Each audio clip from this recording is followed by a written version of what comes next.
ഇന്നത്തെ ധ്യാനത്തിനുള്ള തിരുവചനം 1 കൊരിന്ത്യർ 1:18. ക്രൂശിന്റെ വചനം നശിച്ചു പോകുന്നവർക്ക് ഭോഷത്വവും രക്ഷിക്കപ്പെടുന്ന നമുക്കോ ദൈവശക്തിയും ആകുന്നു. ദൈവവുമില്ല, മതവുമില്ല, ഒന്നുമില്ല എന്ന പഠിപ്പിക്കലിലാണ് മുകേഷ് വളർന്നത്. തൻ്റെ നാട്ടിലെ ജനത്തിന് സ്വാതന്ത്ര്യവും ജനാധിപത്യവും ലഭിക്കുവാനായി സമാധാനപരമായ പ്രക്ഷോഭങ്ങൾ നടത്തുവാൻ അവൻ വിദ്യാർത്ഥികളെ സഹായിച്ചു. എന്നാൽ ദാരുണമെന്ന് പറയട്ടെ, സർക്കാരിൻ്റെ ഇടപെടൽ മൂലം അനേകർക്ക് ജീവൻ നഷ്ടപ്പെട്ടു. മുകേഷ് തൻ്റെ രാജ്യത്തെ പിടികിട്ടാപ്പുള്ളികളുടെ പട്ടികയിലായി. ചുരുങ്ങിയ കാലത്തെ ജയിൽവാസത്തിന് ശേഷം വളരെ ദൂരെയുള്ള ഒരു ഗ്രാമത്തിലേക്ക് അവൻ പോയി. അവിടെ ഒരു പ്രായമായ കർഷക സ്ത്രീ അവന് ക്രിസ്തുയേശുവിനെ പരിചയപ്പെടുത്തി. അവളുടെ കയ്യിൽ യോഹന്നാൻ്റെ സുവിശേഷത്തിൻ്റെ ഒരു കയ്യെഴുത്ത് പ്രതി മാത്രമേ ഉണ്ടായിരുന്നുള്ളൂ.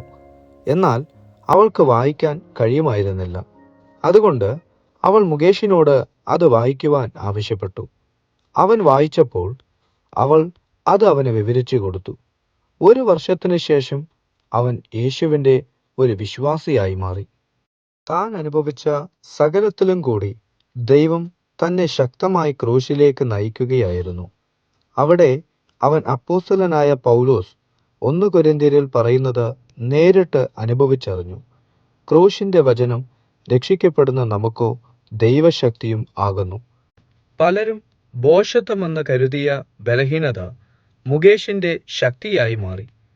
നമ്മിൽ പലരും ക്രിസ്തുവിൽ വരുന്നതിന് മുൻപ് ഇതുതന്നെയായിരുന്നു ചിന്തിച്ചിരുന്നത്. എന്നാൽ പരിശുദ്ധാത്മാവിനാൽ ദൈവത്തിന്റെ ശക്തിയും ജ്ഞാനവും നമ്മുടെ ജീവിതത്തിലേക്ക് കടന്നു കയറുകയും നമ്മെ ക്രിസ്തുവിലേക്ക് നയിക്കുകയും ചെയ്തു. ഇന്ന് മുകേഷ് ഒരു പാസ്റ്ററായി സേവനമനുഷ്ഠിച്ചുകൊണ്ട് തന്നെ കേൾക്കുന്ന ഏവരോടും ക്രൂശിന്റെ സത്യങ്ങളെ പങ്കുവെക്കുന്നു.